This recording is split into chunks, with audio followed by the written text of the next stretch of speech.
Good evening, ladies and gentlemen. Welcome to BringYourOwnGeek.com's strategy guides. And today I'll be talking about Darth Mod's Empire. I am the Irish Alchemist. I am a streamer on Twitch, YouTube, and on Mixer as well. Now, as I said today, I'm going to be going through my own personal strategy guide on how I play the game, as you see in front of you, Empire Total War. Right now, I think it's also mentioned here, guys, right, that I will be playing a slight, I've basically got a slight modification on the game, alright? It's a program called Darth Mod Empire, alright? And today I'm basically going to be going through some of the, what we call, how I play the game myself, alright? I'll be breaking this down into three parts, right? Army creation, right? Deployment on the field or the map, and grand strategies. Alright. I said my good friend, who's the owner of the site BringYourOwnGeek.com, asked I would be kind of to do a strategy guide for him for some of my favorite games. Right, and this just happened to be one of my favorite games, Empire Total War. Right. Now, another thing I want to make clear to everybody who's watching this, right, that this isn't by any means a definitive strategy guide, right? This essentially isn't going to be like, I'm not going to be telling you how to play the game, alright? I'm basically going to be telling you how I play the game, alright? And it's entirely up to yourselves what you take away from it. So basically, you can look at the way I play the game and say, oh my god, this guy is amazing, like, he knows every aspect of this game. Or you could just take a look at the way I play the game and just think, my god, this guy doesn't have a clue what he's doing, alright? So it's entirely up to yourselves what you take away from it, alright? I would like to think of myself as a pretty good player at this game. I've completed it several times, right? And obviously played as different nations, right, and different difficulty settings, right? So, like I said, it is entirely up to yourselves what you take away from it, alright? So, without further ado, shall we get started?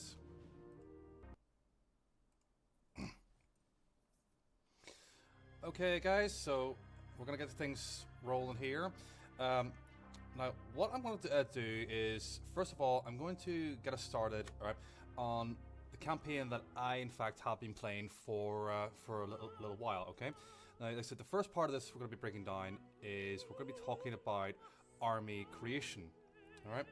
But before we get started on that there, right, for people who don't know what this game is, right, essentially it is a strategy game, right? Where obviously, you're fighting battles and you're fighting wars, and essentially the idea is to try and, defeat your enemies and to conquer as much, land as you can, right? And you see here, right, there's a little thing called objectives, right? Now, this is what happens when you start off the game, right? You basically get given an objective, right? And, if you complete it, happy days. If you don't, no worries, you don't really lose the game, you just keep playing it and playing it or whatnot, alright? So, as I said, in this game that I've been playing, right, I am playing the United States. I mean, you see there, United States brackets U, which of course is referring to me. Alright, so as you can see on the bottom map here, I've done pretty well for myself. It's 1832, right, and essentially, America has formed its own empire, thanks to me, of course. Okay, so, and as you can see here in Europe, I've carved out a nice little section in Northern Africa, and also over here in France and Spain. And we have a few territories still to contend with, right? But like I said, we'll be getting further on into that there a little bit later on here. Now, these gentlemen right here, right, are my armies. All right. Now, why they're positioned in that, why they're in those positions again, I will be talking about later on in the stream. Okay. So, what I'm going to do is I'm going to show you, right, this is one of my armies right here, okay? Now, first thing we have is we have the generals, right? Now, obviously, the generals is the one, who's essentially responsible for the morale of the field, all right? They're the ones who are keeping the guys going and, keeping them in position as such, right? If your general's gone, it's a very, very big blow to your morale, but like I said, we will talk about that later, all right? Now, this is essentially the basis of your army. Line infantry. Alright? Now, the one that I'm hovering over here, right, is the 32nd of Regiment of Foot. Now, for the Americans, the line infantry range is 110, right? And whether it's meters and yards, not entirely sure, right? Their accuracy is 40.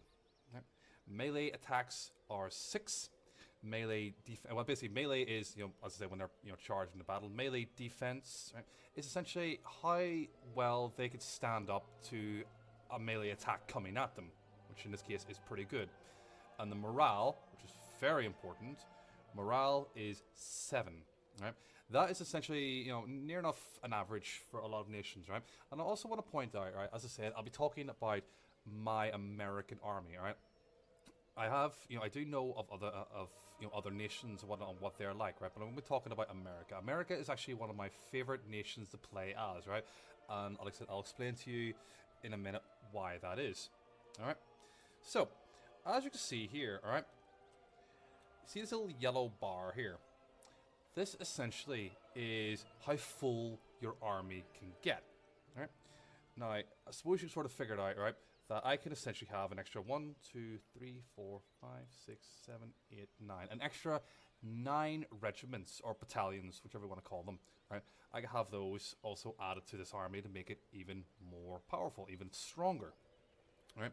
But again, we'll get to that in a bit. But first, I just want to talk about the army itself and how it's comprised. Right? Now, in this army, there are 6 battalions. 6 line regular infantry battalions, right? That is essentially my standard, right? The standard army, right, has either between 5 to 7 battalions, right? But 5 and 7, sometimes it just depends on the situation, right? But the standard is 6 all the time, every time, right? Now you see these, you find regiments here. These are what's known as light infantry, right? Now as you can see, right, their range is 120, slightly better than that of regular lined infantry. Their accuracy is 55, which is better than the line infantry's 40 accuracy. Right? Now the melee attack is 5, which is slightly less than the line infantry, because these guys are not really designed for melee combat. All right? Melee defense is relatively poor, considering the line infantry's melee defense is 14. Right, or should I hang on. But yeah, the 17. There's one of my regiments here is a little bit on the lesser side, but I'll get back to that in a minute. So yes, it's a lot worse than regular line infantry because their melee defense is sitting at 6. And as you can see, their also morale is slightly less than that of the line infantry. All right. Now, you probably ask yourself, well, what's the point of these gentlemen? Well, the reason why I have these 2 gentlemen here, these 2 regiments, is because I consider them specialized infantry, specialized units, right? Because they are more accurate and they shoot longer than regular infantry, right? Now, in the next part, in deployment on the field, I will be showing how I use them and where I put them, right? But I personally feel it is quite important to have these type of specialized units within the army to create a sense of flexibility within your army itself. Okay, so those are the boys on the foot, the line infantry and the light infantry.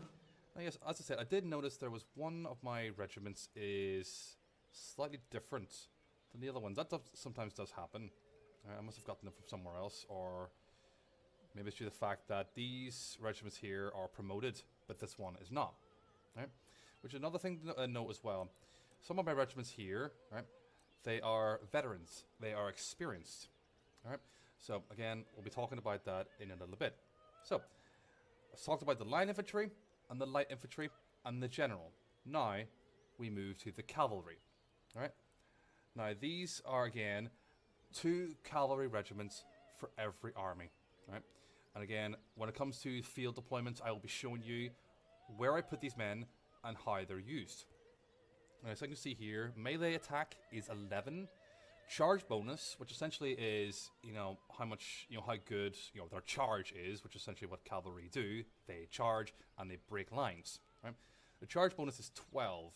Melee defense, again, is better than you expect. Which is, it's a 13.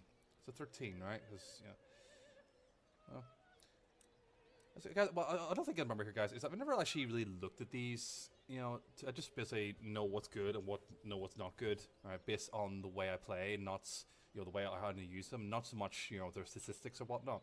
But I'm just breaking these down and trying to give us a bit of perspective on it.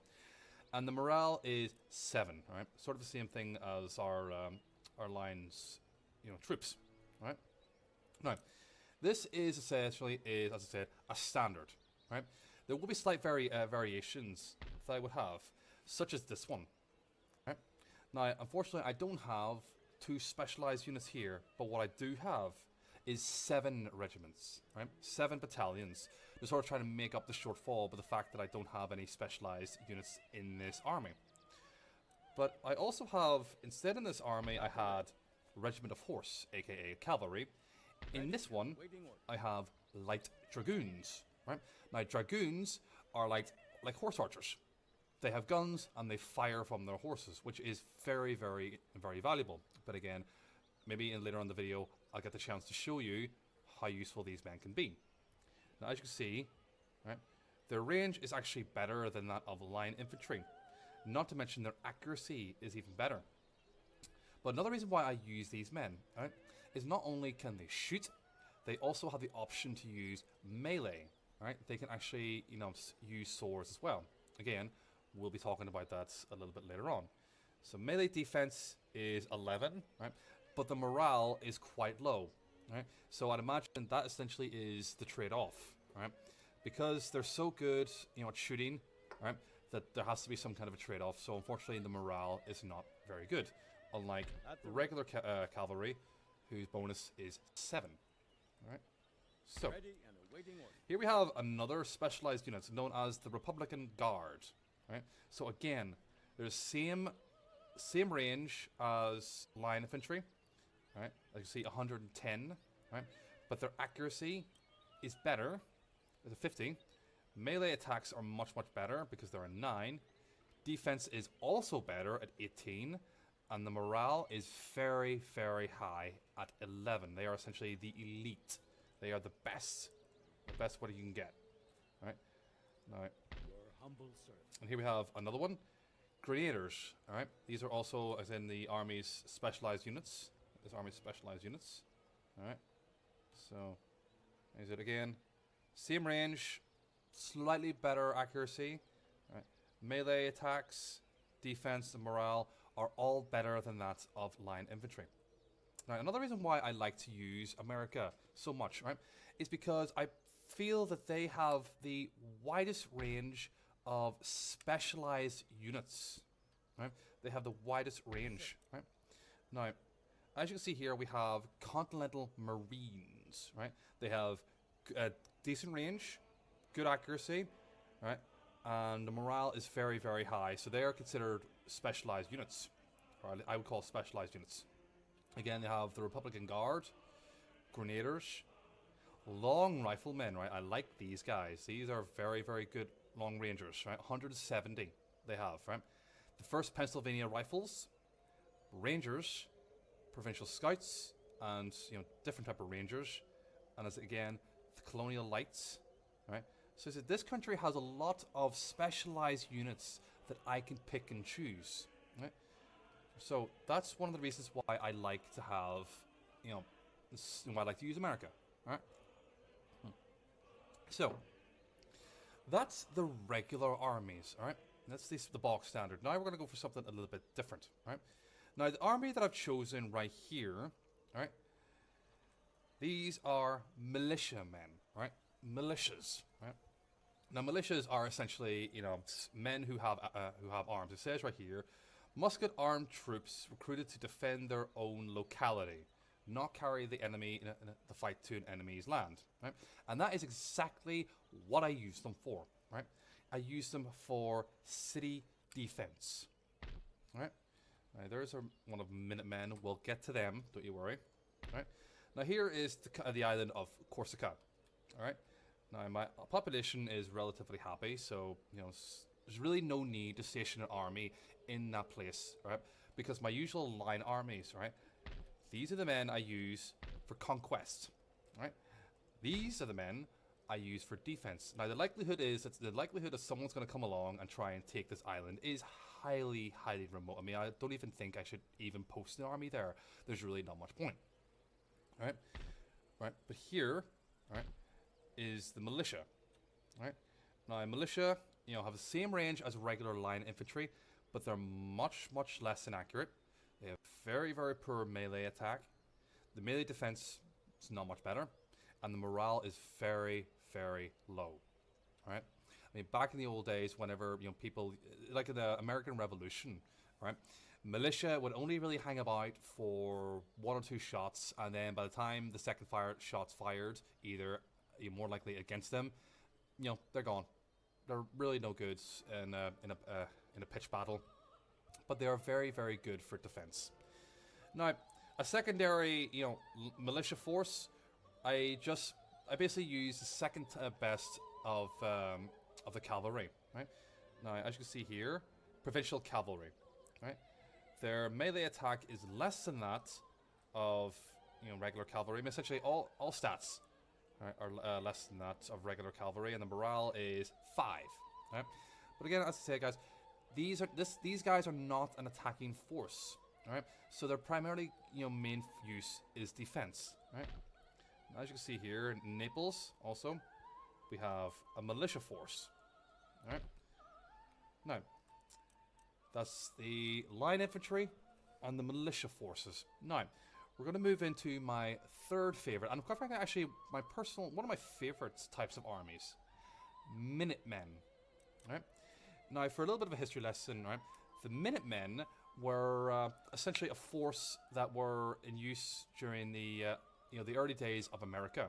They were called Minutemen because of their ability to be able to get ready at a minute's notice. No joke, that is true. All right. Now, as you can see here, looking at the stats, right, the range is 110, which is exactly the same as a line infantry. Right. Their accuracy is 30, so not as good. Right. Melee attack and defense, again, obviously not as good as line infantry. But here's the important part. The morale is 6. Line infantry morale is 7. Regular militia is 4. So there you have the Minutemen, well-trained militias, are on the higher side as a 6. Right? As a 6. Right? Now, the reason why I have them here, right, is because I would consider this a very high-risk area. Down here, over here, not a very high-risk area. Alright? But here, it's a very high-risk area because I essentially have 2 nations here that at some point I will be declaring war on. Now, the reason why I use Minutemen, right, is when we get to a battlefield, I will show you exactly why. Right? But Minutemen, I would use as a backup force. Right? The line infantry I would use as primarily for conquest. Right? But the Minutemen are my backup force. They are, you know, the ones that I would, you know, send in with a line infantry force. All right. So that is essentially how my armies are made up, right? Now, you probably ask yourselves, like, you know, well, why did you just fill the whole lot up, right? Well, when we get to a field of battle, I will explain that, all right? So I think maybe what we need to do now is we need to find ourselves a battle so I can show you, you know, why I do what I do. Now, I'm just going to take a quick moment here. I'm at war with Russia. So, let's say we find ourselves a Russian army to try and take on. How does that sound, guys?